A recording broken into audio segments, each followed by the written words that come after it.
आकाशवाणी कोलकाता गीतांजलि उच्चन तालमा खन पौन से मोड़ेगल तुरुई गेटुडा तुरुई मीटर एहबना तेहኛ सानताड़ी आखड़ा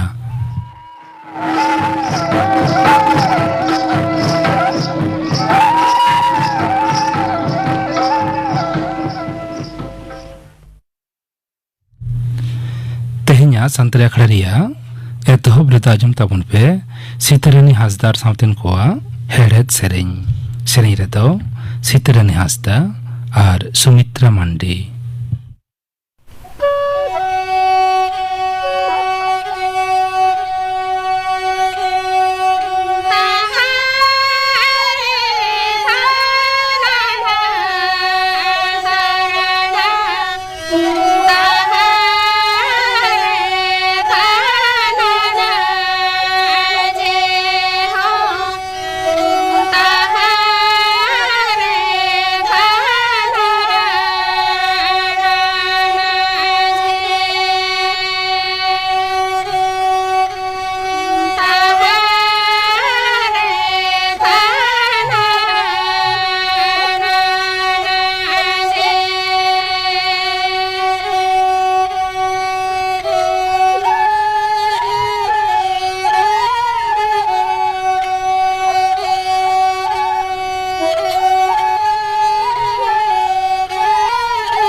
सीतारानी हासदार सावतेन कोआ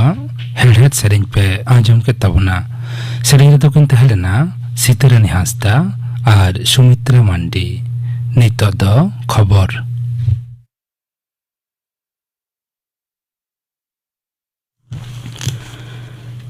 आकाशवाणी कोलकाता खबर पढ़ादें सुकलाल हांसदा मीद मारी सांगारे दिसंग मुंके मानते द्रौपदी मुर्मू दो गपा कोलकाता हिजुआ बसियम 11:30 बजे ऑक्ते उनी दो दमदम उडान घाटी रे अड़गोना इने तायम उनी दो गार्डन री शिप बिल्डर्स ते चलाआ ओंडे मीद सापड़ाव अखड़ा रे उनी दो बिंदोगिरी रणतरी उडौ सागुना राजभवन सेते गपा तारासिंगे उनी दो दिल्ली ते रुवाड़ा जादवपुर जगत बिरदागार पठुआ गज घटोरे तृणमूल कांग्रेस दल रिन मोड़े सहेदा मिटन दल दो तेज गज आकान पठुआ मामा ओड़ा रेको चलाव काते ओड़ा हर को सलाक को रपड़ा काना दल रेको ताहे काना पनत रिन मंत्री मानतान दत्त बसु मानतीय शशि पांजा मानतीय चंद्रिमा भट्टाचार्य एमपी मानतीय काकुली घोष दस्तीदार और पनत युव तृणमूल कांग्रेस पार्षद मानतीय सायनी घोष नते बीजेपी पनत पार्षद मानतान सुकांत मजुमदार दो ओना घटोरे पनत सरकार गे दुसो आकादिया जादवपुर जगत बिरदागार पठुआ गज घटन इदिकाते पुलिस दो तेहें सेता आरहों तुरुई हर को तोल केद कोआ उनको मुद्रे पे हर दो मारेन पठुआ काना को तेहें गे उनको दो अलीपुर कोर्ट रे को सामांग लेद कोआ मानतान बिचारिया दो उनको गेलबार माहारिया पुलिस हेफाजत रे दोहरी आए हुकुम आकादा लैतरो गानो आजे उनको मेसा काते ओना घटोरे पुलिस दो लिखागुट आरे हर को तोल केद कोआ केंद्रीय सरकार दो पीएम विश्वकर्मा पांथारे हेसाय को एम के दिसम जाकात रे शहर बाजार और अतु टोलारेन तीते तैयार बाडोही को कौड़ी गोड़ एम दिसे सरकार दो 50,000 कोटी टाका रे ओना पांथा को चलुईआ नवा दिल्ली रे केंद्रीय मंत्री मानतान अश्विनी वैष्णव दो पहिलो थोकरे 11 गोटांग बिरित को ओना पांथारे आवतारे अगु हुयाकाना मेनते खबरिया कोठेने लैयाकादा चंद्रयान 3 सेरमा जालांगते भेजा तायम भारत रे सेरमा जालांग खंतरण गणठन इसरो दो बेड़ा इदिकाते वीडियो और तजबीज चलाव लगिते भारत दिसम पाटा खन पहिलो ऑब्जर्वेटरी मेन्दो पर्यवेक्षण केंद्र आदित्य L1 सेरमा जालांगते को भेजाया तोंगे अगस्त चांदो रेगे सेरमा जालांगते भेजाय लगी बेंगालुरु रिया यूआर राव सैटेलाइट केंद्र रे तैयार आकान ओना आदित्य L1 दो नेमुद्रेगे आंध्र प्रदेश पनत रिया श्रीहरिकोटाते सेटर हुई आकाना पृथ्वी खन 11 लाख किलोमीटर संगी रे बेड़ा और पृथ्वी मुद्रे लैंग्वेज पॉइंट L1 हेलो ऑर्बिट मेने कक्षपथ रे ओना दो थापन का हुआ L1 पॉइंट रिया पुन पहाटा रे हेलो ऑर्बिट रे ओना थापन खातिर ते बेड़ा गहनाव ऑक्तो रे हो बेड़ा दो लेतार तुन के तुलास गानोआ बेड़ा सेटे फोटोस्फियर कॉमोस्फियर और कोरोना बेड़ा एमान बाहरे स्तर गे ओना आदित्य L दैतुन की तुलासा इलेक्ट्रोमैग्नेट और पार्टिकल फील्ड डायरेक्टर तारायते ओना कमी दो सिगिल हुआ लैतरा गानो आजे बेड़ा रेया आबोहावा मंडला साताम को इदिकाते वीडियो लगी तेगे नेमुद रेगे 1 गोटांग यंत्र ओंडे भेजा हुई आकाना नोते चंद्रयान 3 दो चांदवा ओत हासारे आड़गन लगिद आरहों मिटंग पौड़ी लहायना भारता सेरमा जालांग खंतरण गणठन इसरो पाटा खन लय आकाना जे तेहें सेता चांदो रिया कक्षपथ कम का बाबते मुचाद खेप कमी नपाय तेगे सुसर आकाना झोतमा ठीक ठाक सुसर इदी खान दाराय कान 12 अगस्त हिलो चंद्रयान 3 दो चांदो रे आड़गोना खास कमी लगी ते निया धाव दो दिसम गमके पदके नामा दक्षिण 24 परगना जिला काकद्वीप रिनी एसडीपीओ मानतान प्रसेनजीत बंदोपाध्याय केंद्रीय स्वराष्ट्र मंत्रक पाटा खन ईमेल काते ओना दो बड़ाय हो हुयाकाना मानतान प्रसेनजीत बंदोपाध्याय दो एसआई लिकाते पुलिस कमी रे जॉइन ले ताहे पश्चिम बांग्ला पनत सरकार पाटा खन नेमुद्रेगे उनी दो बारधाव पुलिस पदक एम हुयाकाना लैतरा गानो आजे पश्चिम बांग्ला पनत रे उनीगे एसडीपीओ लेकाते ओना सिरप लगिते बाचावाकाना पश्चिम बांग्ला पनत धूपगुड़ी विधानसभा ठावरे दारायकान 9 सेप्टेम्बर हिलो दोहराते भोट आतांगोआ भोट दो लेखा 9 सेप्टेम्बर हिलो ओना ठावरे रसिया लेकाते बीजेपी दो मानतीय तापसी राया नुतुम को छटिया रखादा लैतरा गानो आजे बीजेपी एमएलए मानतान विष्णुपद राया गुर खातिर ते ओना ठाव दो अजौड़ी आकाना नते त्रिपुरा पनत बक्सानगर और धनपुर विधानसभा ठावरे दोहरा आतांग बाछनाव लगिते बीजेपी दो रसिया लेकाते तफ्फाजर हुसैन और बिंदु देवनाथ तकिना नुतुम को छटिया रखादा बामफंड मेने कोयगाता खो निजाम हुसैन और कौशिक चंद्र तकिना नुतुम को छटिया रखादा दारायकान 9 सेप्टेम्बर ओना ठावरे भोट आतांगोआ और भोट दो लेखा 9 सेप्टेम्बर हिलो तेहें दो पार्सी गाताग्रीन मानवा को नवा सेरमा नवरोज दिसम गमके मानतीय द्रौपदी मुर्मू दो ओना लासाड़ेते भारत रिन पार्सी गाताग मानवा को थुम आकावाद को सानाम को सुख शांति ते को ताहेन मा मेनते मानतीय दिसम गमके दो लय आकादा दिसम रिनी मारेन मारामंत्री मानतान अटल बिहारी वाजपेयी गुरु महारे तेहें दिसम जाकात रिन हर को दो उनी मानत सला को उयहर आकाना दिसम गमके मानतीय द्रौपदी मुर्मू सह दिसम गमके मानतान जगदीप धनखड़ मारामंत्री मानतान नरेंद्र मोदी दूरदाराम दफ्तर मंत्री मानतान राजनाथ सिंह स्वराष्ट्र दफ्तर मंत्री मानतान अमित शाह ताको दो तेहें सीता उनिया ठाव थान सदैव अटल रे चलाव काते उनी दिस मानत को सदर आकादा तेहें दो फुटबॉल प्रेमी महा जावलेका तेहें हो ओना महा दो अपनारते मायाम दान कमी होरा तालाते मनाव कना तेहें खबर पढ़ा दो नोडेगे मुचाद एना।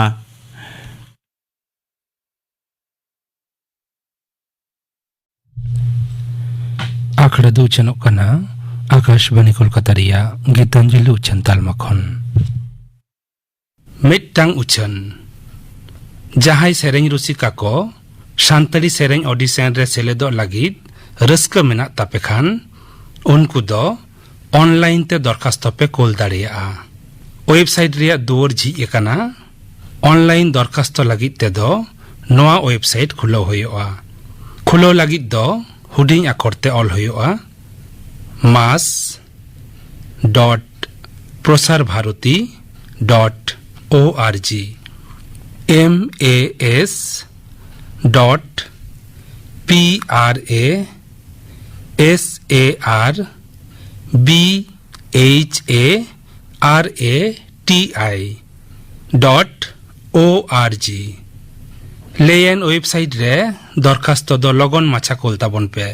बुटा सही आगोज लगिद दो सानताली आखड़ा रे हेज काते हो बाड़ाई जोंग गानोआ उचन मुचाद एना। नितो आजम ताबन पे दंग सेरेंग सेरेंग दाई ठाकुरदास हांसदा।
दंग सेरेंग पाजम के तबना सेरेंग किदाई ठाकुरदास हांसदा। निये तायम आजम ताबन पे तेहें रेन पेड़ा हिस रे विष्णु मांडी साउ कुपली रपड़ कुकली रे दो चंद्रमोहन मांडी। तेहें रेनी पेड़ा हिस रे तेहें सानताड़ी आखड़ा रे नेता हुए कना मीर मेड़ से मूर्ति बाडोही मनोतान विष्णु मांडी मा आले सानताड़ी आखड़ा पाठा खन जोहार जोहार पोइलो रेगे लेयाले में आमा ओड़ा दोकारे इन्या ᱚᱲᱟᱜ ᱟᱛᱳ ᱧᱩᱛᱩᱢ ᱫᱚ ᱜᱚᱫᱟᱥᱳᱞ, ᱯᱳᱥᱴ ᱚᱯᱷᱤᱥ ᱫᱚ ᱨᱚᱥᱠᱩᱱᱰᱩ, ᱛᱷᱟᱱᱟ ᱜᱚᱲᱵᱮᱛᱟ ᱟᱨ ᱡᱮᱞᱟ ᱦᱩᱭᱩᱜ ᱠᱟᱱᱟ ᱯᱚᱥᱪᱤᱢ ᱢᱮᱫᱽᱱᱤᱯᱩᱨ। ᱟᱪᱪᱷᱟ, ᱛᱟᱦᱞᱮ ᱱᱤᱛᱚᱜ ᱪᱮᱫ ᱠᱚᱢ ᱠᱟᱹᱢᱤ ᱠᱟᱱᱟ? ᱱᱤᱛᱚᱜ ᱫᱚ ᱢᱤᱫᱴᱟᱝ ᱥᱠᱩᱞ ᱨᱮ ᱜᱮᱥᱴ ᱴᱤᱪᱟᱨ ᱦᱤᱥᱟᱹᱵ te ᱢᱤᱱᱟᱹᱧᱟ। ᱟᱪᱪᱷᱟ, ᱚᱱᱟ ᱪᱷᱟᱲᱟ ᱯᱨᱟᱭᱵᱷᱮᱴ টিউটর হিসেব তে গিᱫᱽᱨᱟᱹ ᱠᱚᱦᱚᱧ ᱯᱟᱲᱦᱟᱣ ᱠᱚᱜᱮᱭᱟ। ᱥᱟᱶᱛᱮ ᱦᱚᱸᱜᱼᱚᱭ ᱢᱩᱨᱛᱤ ᱢᱩᱠᱷᱟᱹᱱ ᱠᱚ ᱵᱮᱱᱟᱣ ᱦᱩᱭᱩᱜᱼᱟ। তাহলে নিতোᱜ ᱟᱢᱟᱜ ᱩᱢᱮᱨ ᱫᱚ ᱛᱤᱱᱟᱹᱜ ᱦᱩᱭᱱᱟ? ᱤᱧᱟᱹᱜ ᱩᱢᱮᱨ ᱱᱤᱛᱚᱜ 30 বছর চেতান। আচ্ছা, নয় যেম ᱞᱟᱹᱭ ᱠᱮᱫᱟ ᱡᱮ মেড় সে মূর্তি বেনাও গিয়াম, নᱚᱜᱼᱚᱱᱟ মূর্তি বেনাও ᱫᱚ ᱛᱤᱥ ᱠᱷᱚᱱᱮᱢ ᱮᱛᱚᱦᱚᱵ ᱞᱮᱜᱼᱟ? ᱩᱭᱦᱟᱹᱨ ᱵᱷᱟᱵᱽᱱᱟ ᱫᱚ ᱟᱹᱰᱤ ᱞᱟᱦᱟ ᱠᱷᱚᱱ ᱜᱮ ᱛᱟᱦᱮᱸ ᱠᱟᱱᱟ। ᱟᱫᱚ ᱚᱠᱛᱚ ᱵᱟᱝ ᱧᱟᱢ ᱠᱷᱟᱹᱛᱤᱨ ᱞᱟᱦᱟ ᱠᱷᱚᱱ ᱫᱚ ᱟᱫᱚ ᱵᱟᱝᱞᱤᱧ ᱥᱩᱨᱩ ᱟᱠᱟᱫᱟ। ᱱᱚᱣᱟ ᱫᱚᱞᱤᱧ ᱥᱩᱨᱩ ᱟᱠᱟᱫᱟ 2021 সাল সেদ তে। 2021 সাল ᱥᱮᱫ ᱠᱷᱚᱱᱟᱜ ᱮᱛᱚᱦᱚᱵ ᱦᱩᱭ ᱞᱮᱱᱟ। ᱯᱷᱮᱰᱟᱛ ᱚᱠᱛᱚ ᱨᱮᱛᱚ ᱢᱩᱨᱛᱤ ᱫᱚ ᱵᱟᱢ ᱵᱮᱱᱟᱣᱮᱫ ᱛᱟᱦᱮᱸᱫ ᱡᱟᱹᱱᱤᱡ ᱠᱷᱟᱱ? ᱵᱟᱝᱜᱮ। ᱦᱩᱰᱤᱧ ᱩᱢᱮᱨ ᱨᱮᱫᱚ ᱡᱟᱹᱱᱤᱡ ᱠᱷᱟᱱ ᱪᱤᱛᱟᱹᱨ ᱠᱚᱢ ᱵᱮᱱᱟᱣ ᱵᱟᱲᱟᱭᱮᱫ ᱛᱟᱦᱮᱸᱫ ᱥᱮᱢ ᱟᱸᱠᱟᱣᱮᱫ ᱛᱟᱦᱮᱸᱫ। তাহলে ᱚᱱᱟ ᱛᱤᱱᱟᱹᱜ ᱦᱩᱰᱤᱧ ᱠᱷᱚᱱ ᱪᱤᱛᱟᱹᱨ ᱠᱚᱢ ᱟᱸᱠᱟᱣᱮᱫ ᱛᱟᱦᱮᱸᱫ? ᱚᱱᱟ ᱫᱚ ᱯᱳᱭᱞᱳ ᱠᱷᱚᱱ ᱜᱮ ᱮᱠᱵᱟᱨᱮ ᱡᱚᱠᱷᱚᱱ ᱯᱨᱟইমারি স্কুল ᱨᱮᱞᱤᱧ ᱚᱞᱚᱜ ᱛᱟᱦᱮᱸᱫ তখন খান ᱜᱮ ওই লেড পেন্সিল হাতে বা কলম হাতে ᱱᱚᱣᱟ ᱰᱨᱚᱭᱤᱝ ᱥᱮ ᱪᱤᱛᱟᱹᱨ ᱵᱮᱱᱟᱣ ᱠᱚ ᱥᱩᱨᱩ ᱞᱟᱜᱼᱟ। ᱟᱪᱪᱷᱟ, ᱱᱚᱣᱟ ᱡᱟᱦᱟᱸ ᱰᱨᱚᱭᱤᱝ ᱥᱮ ᱟᱸᱠᱟᱣ ᱪᱤᱛᱟᱹᱨ ᱵᱮᱱᱟᱣ ᱥᱮᱬᱟ ᱥᱮ ᱥᱚᱲᱠᱚ ᱞᱮᱫ ᱫᱚᱢ ᱡᱟᱦᱟᱸᱭ ᱢᱟᱪᱮᱫ ᱴᱷᱮᱱ ᱥᱮ ᱡᱟᱦᱟᱱᱟᱜ ᱢᱤᱫᱴᱟᱝ ᱥᱚᱝᱥᱛᱷᱟ ᱴᱷᱮᱱ ᱠᱷᱚᱱ ᱥᱮ ᱥᱠᱩᱞ ᱥᱮ ᱮᱠᱟᱰᱮᱢᱤ ᱠᱷᱚᱱᱮᱢ ᱥᱮᱪᱮᱫ ᱞᱮᱱᱟ? ᱵᱟᱝ, ᱱᱚᱣᱟ ᱫᱚ ᱚᱠᱟ ᱨᱮᱦᱚᱸ ᱵᱟᱹᱞᱤᱧ ᱥᱮᱬᱟ ᱟᱠᱟᱫᱟ। ᱡᱩᱫᱤ ᱞᱟᱹᱭ ᱜᱟᱱᱚᱜ ᱠᱷᱟᱱ ᱱᱚᱣᱟ ᱫᱚ ᱟᱯᱱᱟ ᱟᱯᱱᱤ ᱛᱮᱜᱮ ᱦᱩᱭ ᱟᱠᱟᱱᱟ। ᱟᱪᱪᱷᱟ, ᱦᱮᱸ, ᱧᱮᱞ ᱠᱟᱛᱮᱫ ᱥᱮ ᱪᱮᱫ ᱞᱮᱠᱟᱛᱮ ᱢᱮᱱᱟᱜᱼᱟ ᱚᱱᱟ ᱪᱤᱛᱟᱹᱨ ᱠᱚ, ᱚᱱᱟ ᱟᱢᱟᱜ ᱟᱭᱩᱢᱟᱹᱱ ᱜᱚᱲᱦᱚᱱ ᱠᱟᱛᱮ ᱜᱮ ᱟᱢ ᱜᱟᱨ ᱟᱛᱮ ᱯᱮᱱᱥᱤᱞ ᱟᱛᱮ ᱮᱢ ᱵᱮᱱᱟᱣ ᱨᱟᱠᱟᱵ ᱠᱟᱛᱮ ᱱᱚᱣᱟ ᱪᱤᱛᱟᱹᱨᱮᱢ ᱟᱸᱠᱟᱣᱮᱫ ᱛᱟᱦᱮᱸᱫ। ᱟᱢᱟᱜ ᱪᱤᱛᱟᱹᱨ ᱵᱮᱱᱟᱣ ᱥᱮ ᱢᱩᱨᱛᱤ ᱵᱮᱱᱟᱣ ᱨᱮᱱᱟᱜ ᱡᱟᱦᱟᱸ ᱠᱟᱹᱢᱤ ᱦᱚᱨᱟ ᱱᱚᱣᱟ ᱟᱛᱮᱫ ᱜᱮᱢ ᱯᱟᱲᱦᱟᱣ ᱤᱫᱤ ᱠᱟᱱᱟ ᱥᱮ ᱟᱢᱟᱜ ᱯᱟᱲᱦᱟᱣ ᱞᱟᱭᱤᱱ ᱫᱚ ᱟᱨᱚ ᱮᱴᱟᱜ ᱥᱮᱫ ᱛᱟᱦᱮᱸ ᱠᱟᱱᱟ? ᱵᱟᱝ ᱵᱟᱝ, ᱱᱚᱣᱟ ᱞᱤᱭᱮ ᱫᱚ ᱯᱟᱲᱦᱟᱣ ᱫᱚ ᱵᱟᱝ ᱦᱩᱭ ᱠᱟᱱᱟ। ᱯᱟᱲᱦᱟᱣ ᱫᱚ ᱯᱨᱚᱛᱷᱚᱢ ᱜᱤᱫᱽᱨᱟᱹ ᱠᱷᱚᱱ ᱥᱚᱨᱠᱟরি স্কুল ᱨᱮᱜᱮ ᱚᱞᱚᱜ ᱦᱩᱭ ᱠᱟᱱᱟ। ᱟᱨ ᱱᱚᱛᱮ ᱦᱚᱸ ᱱᱚᱜᱼᱚᱭ ᱵᱤᱵᱷᱤᱱᱱᱚ ᱪᱤᱛᱟᱹᱨ ᱠᱚᱞᱤᱧ ᱧᱮᱞ ᱞᱮᱠᱷᱟᱱ ᱱᱚᱜᱼᱚᱭ ᱰᱨᱚᱭᱤᱝ ᱜᱮ ᱥᱟᱱᱟ ᱠᱚᱜᱼᱟ ᱟᱨᱠᱤ ᱢᱚᱱᱮ। ᱡᱚᱛᱚᱠᱷᱚᱱ ᱵᱟᱝ ᱰᱨᱚᱭᱤᱝ ᱦᱩᱭ ᱠᱚᱜᱼᱟ ᱢᱚᱱᱮᱨᱮ ᱢᱤᱫᱴᱟᱝ ᱟᱸᱥ ᱛᱟᱦᱮᱸ ᱠᱚᱜ ᱜᱮᱭᱟ। ᱟᱪᱪᱷᱟ, ᱚᱞᱚᱜ ᱵᱚᱞᱛᱮ ᱱᱚᱛᱮ এইচএস ᱥᱮ ᱩচ্ᱪ ᱢᱟᱫᱽᱫᱷᱚᱢᱤᱠ ᱦᱚᱸᱢ ᱮᱢ ᱟᱠᱟᱜᱼᱟ। ᱦᱮᱸ, ᱚᱱᱟ ᱛᱟᱭᱚᱢ ᱫᱚ ᱠᱚᱞᱮᱡᱽ ᱦᱚᱸᱢ ᱯᱟᱲᱦᱟᱣ ᱟᱠᱟᱱᱟ। ᱛᱚ ᱠᱚᱞᱮᱡᱽ ᱫᱚ ᱟর্টস ᱥᱮ ᱠᱚᱢᱟর্স ᱥᱮᱫ ᱛᱮᱢ ᱯᱟᱲᱦᱟᱣ ᱮᱱᱟ? ᱠᱚᱞᱮᱡᱽ ᱨᱮᱫᱚ ᱡᱩᱞᱚᱡᱤ ᱚᱱᱟর্স ᱛᱮ। ᱡᱩᱞᱚᱡᱤ ᱛᱚ ᱱᱚᱣᱟতে ᱚনার্স ᱯᱟᱲᱦᱟᱣ ᱮᱱᱟ, ᱚᱱᱟতে ᱦᱚᱸ মাস্টার ডিগ্রিম কমপ্লিট ᱟᱠᱟᱫা? মাস্টার ডিগ্রি করাও লাহা আগে বিএ লিং করা তারপরে মাস্টার্স নিতোᱜ রানিং চাক কানা ফাইনাল ইয়ার চাক কান তালিᱧᱟ। হ্যাঁ, ᱟᱹᱰᱤ ᱱᱟᱯᱟᱭ ᱠᱟᱛᱷᱟ। ᱱᱚᱜᱼᱚᱭ ᱡᱮ ᱟᱢᱟᱜ ᱚᱞᱚᱜ ᱥᱟᱶ ᱥᱟᱶ ᱛᱮᱦᱚᱸ ᱟᱢ ᱱᱚᱜᱼᱚᱭ ᱢᱩᱨᱛᱤ ᱵᱮᱱᱟᱣ ᱨᱮᱢ ᱡᱚᱯᱲᱟᱣ ᱟᱠᱟᱱᱟ। ᱱᱚᱜᱼᱚᱭ ᱡᱮ ᱢᱩᱨᱛᱤ ᱛᱚ ᱯᱳᱭᱞᱳ ᱩᱛᱟᱹᱨ ᱨᱮ ᱪᱮᱫ ᱠᱚ ᱥᱟᱢᱟᱱ ᱟᱛᱮ ᱟᱢ ᱢᱩᱨᱛᱤᱢ ᱵᱮᱱᱟᱣ ᱛᱟᱦᱮᱸᱫ? ᱯᱳᱭᱞᱳ ᱫᱚ ᱦᱟᱥᱟ ᱛᱮᱜᱮ ᱢᱩᱠᱷᱟᱹᱱᱤᱧ ᱵᱮᱱᱟᱣ ᱜᱮ ᱛᱟᱦᱮᱸᱫ। ᱟᱪᱪᱷᱟ, তখন মডেল বেনাও পরে হ্যাঁ, ᱚᱱᱟ ᱧᱮᱞ ᱧᱮᱞ ᱛᱮᱜᱮ ᱟᱫᱚ ᱱᱚᱜᱼᱚᱭ ᱥᱤᱢᱮᱱᱴ ᱨᱮᱱᱟᱜ ᱠᱟᱹᱢᱤ ᱟᱫᱚ ᱥᱩᱨᱩ ᱦᱩᱭᱱᱟ। ᱟᱪᱪᱷᱟ, ᱥᱤᱢᱮন্ট ᱟᱛᱮ ᱱᱚᱣᱟ ᱢᱩᱨᱛᱤ ᱜᱚᱲᱟᱢ ᱮᱛᱚᱦᱚᱵ ᱠᱮᱜᱼᱟᱢ। ᱯᱞᱟᱥᱴᱤক ᱯᱮরিস ᱱᱚᱣᱟ ᱠᱚ ᱟᱛᱮᱢ ᱵᱮᱱᱟᱣ ᱵᱟᱲᱟ ᱟᱠᱟᱫᱟ? ᱦᱮᱸ ᱦᱮᱸ। ᱟᱪᱪᱷᱟ, ᱛᱚ ᱱᱤᱛᱚᱜ ᱫᱷᱟᱹᱨᱤᱡ ᱛᱮ ᱢᱟᱱᱮ ᱡᱟᱦᱟᱸ ᱞᱟᱹᱴᱷᱩ ᱥᱮ ᱢᱟᱨᱟᱝ ᱩᱛᱟᱹᱨ ᱢᱩᱨᱛᱤᱢ ᱵᱮᱱᱟᱣ ᱟᱠᱟᱫ ᱫᱚ ᱚᱱᱟ ᱫᱚ ᱪᱮᱫ ᱢᱩᱨᱛᱤ ᱥᱮ ᱪᱤᱞᱤᱭᱟᱜ ᱢᱩᱨᱛᱤᱢ ᱵᱮᱱᱟᱣ ᱞᱮᱜᱼᱟ? ᱱᱚᱣᱟ ᱫᱚ ᱟᱵᱚᱨᱮᱱ ᱵᱤᱨ ᱵᱟᱱᱴᱟ ᱥᱤᱫᱩ ᱠᱟᱹᱱᱩᱣᱟᱜ ᱢᱩᱨᱛᱤ ᱜᱮ বড় ᱫᱚ ᱵᱮᱱᱟᱣ ᱦᱩᱭ ᱠᱟᱱ। ᱟᱪᱪᱷᱟ, ᱟᱨ ᱱᱚᱣᱟ ᱜᱮ ᱯᱳᱭᱞᱳ ᱢᱩᱴᱷᱟᱹᱱ। ᱟᱪᱪᱷᱟ, ᱟᱢᱟᱜ ᱜᱚᱲᱟ ᱛᱮᱭᱟᱜ ᱫᱚ ᱱᱚᱣᱟ ᱜᱮ ᱯᱳᱭᱞᱳ ᱢᱩᱴᱷᱟᱹᱱᱮᱢ ᱛᱮᱭᱟᱨ ᱞᱮᱜᱼᱟ। ᱛᱚ ᱱᱚᱜᱼᱚᱭ ᱡᱮᱢ ᱛᱮᱭᱟᱨ ᱞᱮᱜᱼᱟ ᱱᱚᱣᱟ ᱫᱚ ᱡᱟᱦᱟᱸᱭ ᱟᱢ ko ᱢᱮᱛᱟᱜ ᱢᱮ ᱛᱟᱦᱮᱸᱫ ᱥᱮ ᱟᱢ ᱛᱮᱜᱮ ᱚᱲᱟᱜ ᱨᱮᱢ ᱛᱮᱭᱟᱨ ᱞᱮᱫᱟ? ᱱᱚᱣᱟ ᱫᱚ ᱤᱧᱟᱹᱜ ᱩᱭᱦᱟᱹᱨ ᱵᱷᱟᱵᱽᱱᱟ ᱛᱟᱦᱮᱸ ᱠᱟᱱᱟ ᱞᱟᱦᱟ ᱠᱷᱚᱱ ᱜᱮ। ᱢᱟᱱᱮ ᱩᱱᱠᱤᱱᱟᱜ ᱦᱚᱸᱜᱼᱚᱭ ᱡᱮ ᱠᱟᱹᱢᱤ ᱦᱚᱨᱟ ᱪᱤᱠᱟᱹᱛᱮ ᱥᱟᱱᱛᱟᱞ ᱥᱚᱢᱟᱡᱽ ᱵᱟ ᱟᱵᱚ ᱱᱟᱯᱟᱭ ᱫᱚᱦᱚ ᱜᱟᱱᱚᱜᱼᱟ ᱚᱱᱟ ᱠᱷᱟᱹᱛᱤᱨ ব্রিটিশ বিরুদ্ধ ᱨᱮ ᱞᱟᱹᱲᱦᱟᱹᱭ ᱞᱟᱜᱼᱟ ᱠᱤᱱ। ᱟᱫᱚ ᱱᱩᱝᱠᱤᱱᱟᱜ ᱦᱚᱸ ᱠᱤᱪᱷᱩ ᱛᱚ ᱠᱤᱪᱷᱩ ᱩᱭᱦᱟᱹᱨ ᱵᱷᱟᱵᱽᱱᱟ ᱛᱟᱦᱮᱸ ᱠᱟᱱᱟ। ᱟᱪᱪᱷᱟ, পরবর্তী প্রজন্ম রে সান্তাল হপন লিয়ে ভাগে সমাজ লিয়ে যাহা উইহার ভাবনা তাহা কানা উনকিনাগ কিছু পুঁথি রে অল পড়াও কাতে মনে কাতরাগ কান তাহে। আচ্ছা, ওনা হিসাব তেগি আদো যতটুকু ইñ অনুমান দাড়ে কে যে মানমি বাঞ্চাও কো তাহানা সমাজ রে ভাগে কামি খাতির নোয়া খাতির ইñ হইñ উইহার ভাবনা কেদা যদি সমাজ রে কিছু ভাগে জিনিস দহটো গানোয়া কারণ মানমি তো বেশি দিন বাবন বাঞ্চা ওনা কম জীবন মধ্যে রেগে যদি ভাগে কিছু করাও কাতে মানমি মনে রে জীবন বন তাহা দাঁড়ে। আচ্ছা, ᱚᱱᱟ ᱩᱭᱦᱟᱹᱨ ᱫᱤᱥᱟᱹᱛᱮ ᱟᱢ ᱱᱚᱣᱟ ᱢᱩᱨᱛᱤ ᱜᱚᱲᱟᱢ ᱫᱷᱩᱨᱟᱹᱣ ᱟᱠᱟᱱᱟ। ᱦᱮᱸ, ᱟᱪᱪᱷᱟ, ᱱᱚᱜᱼᱚᱭ ᱡᱮ ᱵᱤᱨᱵᱟᱱᱴᱟ ᱥᱤᱫᱩ ᱠᱟᱹᱱᱩᱣᱟᱜ ᱢᱩᱨᱛᱤᱢ ᱛᱮᱭᱟᱨ ᱠᱮᱫᱟ ᱱᱚᱣᱟ बेगोर से नोआ तायम आर जहान ओंकान बीरबांटा को आम बनाव का बेनाव दो एखन अरी सुरुया तो चिंता भावना मेनाआ अच्छा नोआ सावताल विद्रोह रे से हय ब्रिटिश विरोध रे जहां लड़ाई होइलन दो जहां को मायांग बोहेल कातेत से जीवी एम कातेत अबुआ सांताल समाज को रुखियला नुकु होड़ा मूर्ति को दिन बनावा अच्छा जेमन बीरबांटा सिदु कानु बनाव होई कना एरपरे मनरे उइहर ताहन कना तिलका मांझी बिरसा मुंडा फुलो झानो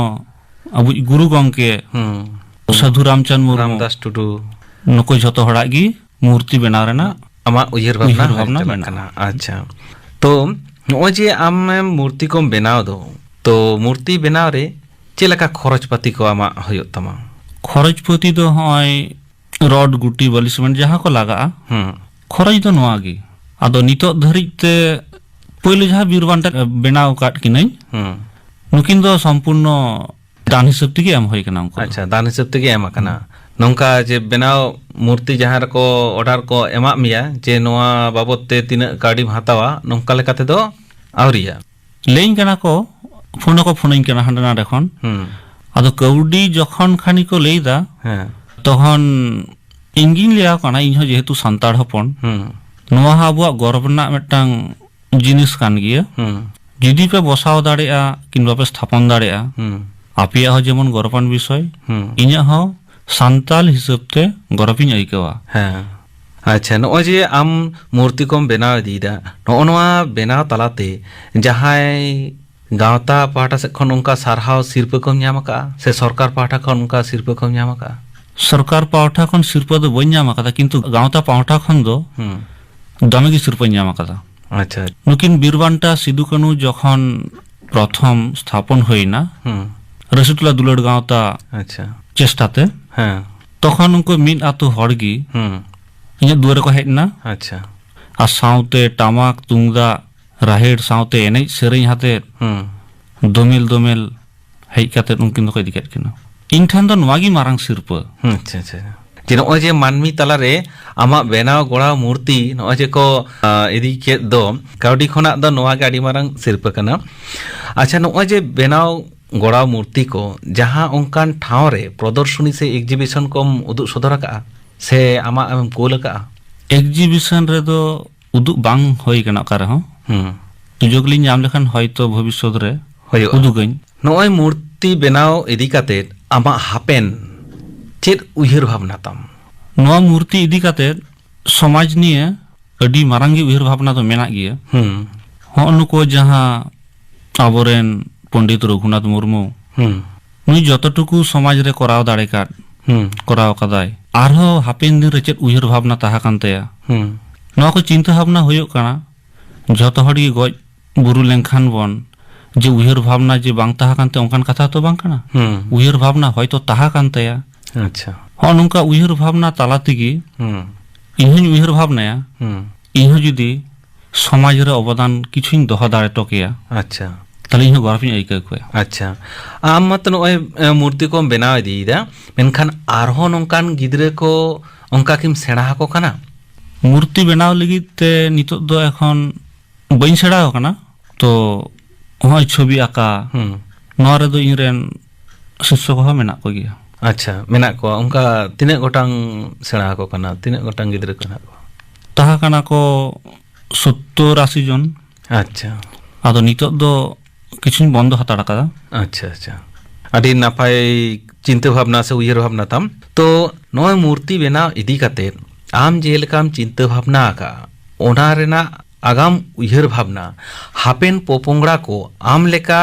बाडोही को तैयारो मा मूर्ति बनाव रेन से आरो आर्ट क्राफ्ट स्कल्पचर इदी काते तो आमा हापेन पोपोंगड़ा को दिसते आमा उनको ठेन आमा संदेश एम चला को में संदेश दो नोंका गिन एमा कोआ अब झतो हर मध्य रेगी चांदो बोंगा एम दाड़े मेना आदो जहां मूर्ति को बनाव सनायत कोआ सेको सेड़ा लिगिदो कना उनको सरासरी इन साला को जोगाजोग दाड़ेया साउते जहां आतो टोठा बा गावता जुदी मूर्ति स्थापन सनायत को खान नुको आबो बीरबांटा कोआ ताले इन ओंडे स्थापन तो दाड़े अच्छा आयमा दामान संदेशम एम सदरा को तबना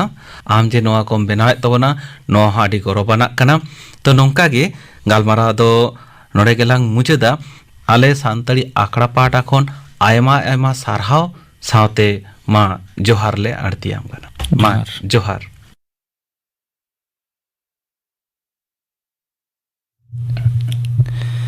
तेहरेन पेड़ा हिसरे विष्णु मांडी सा कुपुली रोपड़ पे आजम के तबना कुकली रे तहलेना चंद्रमोहन मांडी नीतो गापना आखड़ा कमी होरा गाबा संतरे आखड़ा राजमुआ मदन मोहन सोरेन और साउथन को सपड़ातना सेरिंग आ राजमुआ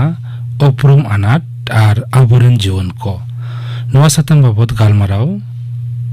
ऋतु को सेलेदोआ नमिता किस्कू उपेंद्रनाथ सोरेन और सुतुल सोरेन गापना आखड़ा कमी होरा पे आजम के तबना तेहेnya संतरे आखड़ा रिया मुचाद रे आजम ताबन पे मनोहर मुर्मू और साउथन को सपड़ातना परब सेरें सेरें रे दो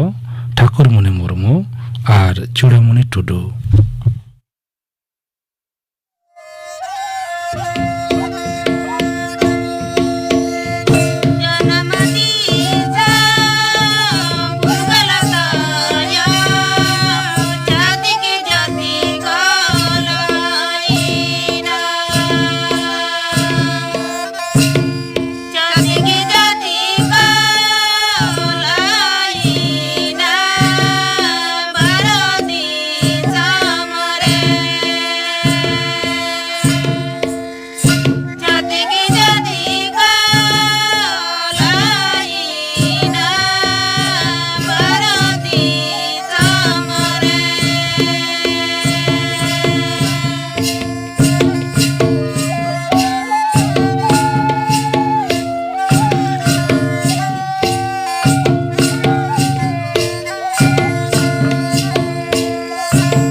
मुर्मुआर साउथन को सपड़ातना परब सेरें पे आजम के तबना सेरें रे किन तहलेना ठाकुर मुनि मुर्मू और चूड़ामुनि टुडू नवा सेरें साउथे के तेहेnya सानताड़ी आखड़ा दो नोडे के मुचाद एना